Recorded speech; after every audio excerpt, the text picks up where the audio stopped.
Trailer చూసిన తర్వాత reaction ఎలా ఉందో అడిగి తెలుసుకుందాం సార్. హలో తిరుపతి, నాకైతే ఎక్స్పీరియన్స్ చాలా కొత్తగా ఉంది మీ అందరితో కూర్చుని వాళ్ళ ఈ ట్రైలర్ని చూడటం. చిన్నపిల్లని అయిపోయాను ఒకప్పుడు, ఎప్పుడు కూడా మెగాస్టార్ గారి వీరాభిమాని నేను.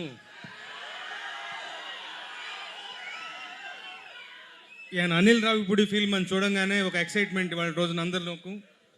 సంక్రాంతికి డెఫినెట్గా వచ్చి బలమైన హిట్ కొడతాడన్నటువంటి విశ్వాసం అందరికీ, నాకు మరీ ఎక్కువగాను. ఈ ట్రైలర్ చూసిన తర్వాత మరీ ఎక్కువగా నమ్మకం పెరిగింది. అద్భుతమైన సినిమా, ఒక ఎంటర్టైనర్ వస్తుంది. అందరూ అనిల్ రావిపూడిని పందెంకోడి అంటున్నారు, సంక్రాంతి పందెంకోడి అంటున్నారు.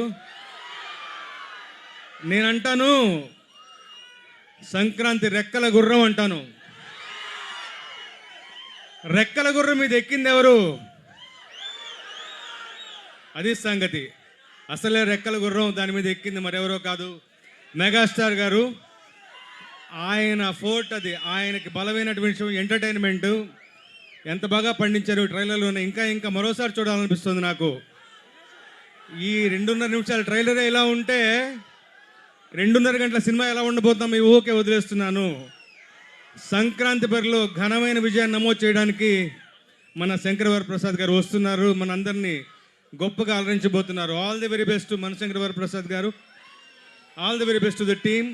సాహు గారు, మెగా ప్రొడ్యూసర్ సుష్మితా గారికి, అందరికీ కూడా అభినందనలు తెలియజేస్తూ సెలవు తీసుకుంటాను. Thank you so much.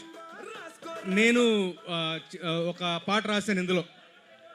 Cinema బిగినింగ్లో వచ్చేటువంటి పాట. ఒక్కరోజు షూటింగ్కి వెళ్ళాను. నిజంగా చెప్తున్నాను, ఘరానా మొగుడు నాటి చిరంజీవి గారిని చూసిన ఫీలింగ్ కలిగింది నాకు. అంత గొప్పగా ఉంటుంది ఆ పాట. డాన్సింగ్ ఫీస్ట్ అది అందరికీ. మీరే చూడబోతున్నారు. ఉంటాను. Thank you.